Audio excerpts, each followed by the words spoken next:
Hello' guys welcome back to my blog. আজি বহুত দিন পিছত উভতি আহিলোঁ। আপোনালোক মোক পাহৰিতো যোৱা নাই আৰু এইজনী মোৰ হৈছে লগৰী আৰু আজি আমি হাইদিমাৰীৰ মাজেৰে গৈ আছোঁ ফুৰিবলৈ আৰু হঠাতে ৰাস্তাত দেখিবলৈ এই ফাইটাৰ প্লেনখন আৰু ৰাস্তাত চাওকচোন এই ফুলজোপাৰ নামটো কি আপোনালোকে কমেণ্ট কৰি জনাবচোন বাৰু। ইয়াৰ পৰা টিকেট দুটালৈ আমি সোমাই আহিলোঁ চিত্ৰলেখা উদ্যানলৈ, কিন্তু মই পাৰ্কটো কল পাৰ্ক বুলিহে জানো দেই ৰাইজ। আৰু এইজনীকতো চাওক পুৰা ৰেচত আছে, ডিষ্টাৰ্ব নিদিয়াকৈ মই আইচক্ৰীমটো লৈ চিধাকৈ ওলাই দিলোঁ আৰু আইচক্ৰীমটো খাই পেলাই মোক সঁচা কথা ক'ব গ'লে মোক অলপো ভাল নালাগিলে, কিন্তু এইফালেতো চাওক ইহঁতেও ফুৰিবলৈ ওলাইছে। পানীৰ লগত টিচু পেপাৰটো লৈ পেলাই মই নিজকে ভাল বুলি প্ৰমাণ দিয়া নাই দেই।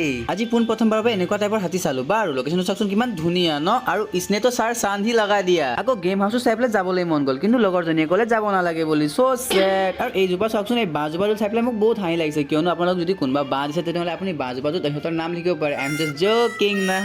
আৰু এইটো কিবা অদ্ভুত যেনে দেখা পালোঁ। ফুৰি ফুৰি ভাগৰ লগাৰ কাৰণে জুচ এগিলাছ খালোঁ আৰু অলপ দেৰি বহাৰ পিছত যাওঁতে আকৌ এই ফাইটাৰ প্লেনখন ভালদৰে চালোঁ। আৰু আমি গৈ আছোঁ কিবা খাবলৈ, কিয়নো ভোক লাগিছে নহয়। কেফেটো চাই পেলাই বৰ ধুনীয়া লাগিছে আৰু এইফালে আমাৰ আইচক্ৰীমো আহি পালে আৰু চেণ্ডউইচটো চাই পেলাই লাগিছে যেন মই খাবই নোৱাৰিম যেন। আৰু এইফালে চেণ্ডউইচটো খতম হোৱাই নাই আৰু মজিটোও আহি পালে বাৰু। এই চকলেটটো দি পেলাই আজি ব্লগটো সামৰণি মাৰিছোঁ। আজিলৈকে ইমানেই, তো বাই বাই।